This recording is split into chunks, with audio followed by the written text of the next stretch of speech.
یکیش اولی. خب دومی اینه. اکثرا اینجوری میاد تو خب بچه‌ها. این دومیش. سومیش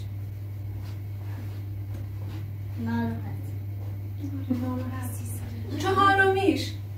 سلام، چطوری بچه‌ها؟ خوبی؟ چهارمی. خب آفرین. میخوام بگم که روش صحیح صحبت کردن این که من وقتی وارد جایی میشم یه خوردی با انرژی صحبت بکنم، با انرژی حرف بزنم، لبخند داشته باشم. ببین مثلا یه نفر بیاد، آفرین مثل شما، یه نفر بیاد اینجوری، دیدی یه بعضی تو خیابون اینجوری راه میره؟ یادش یاد اینجوری راه میره. یا بعضی اینجوری یه اخم بدی دارن یا بی‌حالن. خب از بین این 4 تا حرکت که من انجام دادم شما آخری رو انتخاب کردید.